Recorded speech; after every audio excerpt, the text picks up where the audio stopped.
సరే, మ్యూచువల్ ఫండ్‌లో మనం ఇన్వెస్ట్‌మెంట్ చేస్తాం. సో, దానివల్ల మనకొచ్చే బెనిఫిట్ ఏంటో మనం ఇప్పుడు తెలుసుకుందాం. ఇంతకుముందు మ్యూచువల్ ఫండ్ అంటే ఏంటి? నెట్ అసెట్ వాల్యూ అంటే ఏంటి? మ్యూచువల్ ఫండ్‌లోని ఉన్న చార్జెస్ గురించి మనం వివరంగా తెలుసుకుందాం. అయితే అంతా బాగానే ఉంది. మనం మ్యూచువల్ ఫండ్‌లో ఇన్వెస్ట్‌మెంట్ చేస్తే మనకేంటి అనేది ఒక క్వెషన్ మార్క్. సో, అదేంటో మనం తెలుసుకుందాం. సో, మనం టోటల్‌గా 6 బెనిఫిట్స్ గురించి అయితే మనం తెలుసుకుందాం. అందులో మొదటిదేంటంటే లో ఇన్వెస్ట్‌మెంట్‌తో కూడా మీరు ఇన్వెస్ట్ చేయవచ్చు. ఎగ్జాంపుల్, మీరు షేర్ మార్కెట్‌లోని ఒక ఇన్ఫోసిస్ లేదా టీసీఎస్ షేర్ కొనాలనుకుంటే సమ్ అరౌండ్ 20,000, 25,000, 30,000 ఉందనుకోండి. సో, దాన్ని మనం ఒక షేర్‌ని కొనాలనుకుంటే అంత ఇన్వెస్ట్‌మెంట్ చేయాలి. కానీ ఇక్కడ మీరు మినిమమ్ ₹1,000 ఇన్వెస్ట్ చేసినా సరే అందులో షేర్ అనేది మీకు కొంత భాగం మీకొస్తుంది. సో, లో ఇన్వెస్ట్‌మెంట్ కూడా చేసుకోవచ్చు. అండ్ సెకండ్ వన్ ఏంటంటే డైవర్సిఫై. మీరు ఏదైతే ఇన్వెస్ట్‌మెంట్ చేసిన అమౌంట్ ఏదైతే ఉందో ఆ ఫండ్‌లో డిఫరెంట్ ఫండ్స్ మీరు చూజ్ చేసుకోవచ్చు. అంటే కేవలం మీరు ఈక్విటీ ఫండ్‌లోనే కాకుండా ప్రభుత్వానికి సంబంధించిన డెబ్ బాండ్స్‌లో గానీ, ఇంకా కొన్ని డిపాజిట్‌లో గానీ మీరు ఇన్వెస్ట్‌మెంట్ చేయవచ్చు.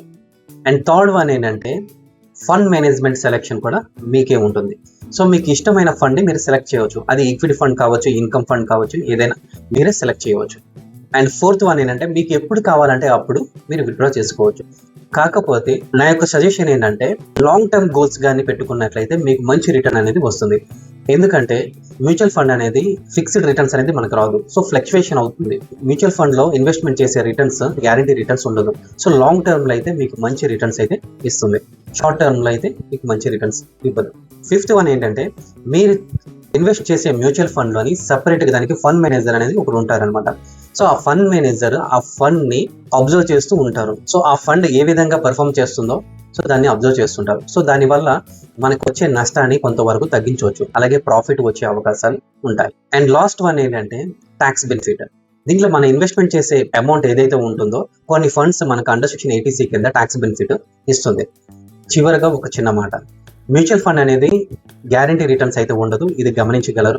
బట్ లాంగ్ టర్మ్ ఇన్వెస్ట్‌మెంట్‌లో అయితే మీకు రిటర్న్స్ వచ్చే అవకాశాలు ఉంటుంది. షార్ట్ టర్మ్‌లో ఫిక్స్డ్ రిటర్న్స్ కావాలనుకుంటే మ్యూచువల్ ఫండ్ మీకు పనిచేయదు. లాంగ్ టర్మ్‌లో హై రిటర్న్స్ కావాలంటే మ్యూచువల్ ఫండ్ మీకు పనిచేస్తుంది. మ్యూచువల్ ఫండ్‌కి మనీ గెయిన్ చేయడానికి కొంత టైం అయితే మీరు ఇవ్వాల్సి ఉంటుంది. ఇలాంటి ఇంట్రెస్టింగ్ టాపిక్స్ కోసం నా ఛానల్‌ని ఫాలో చేయండి. అలాగే ఈ వీడియో నచ్చినట్లయితే లైక్ చేయండి.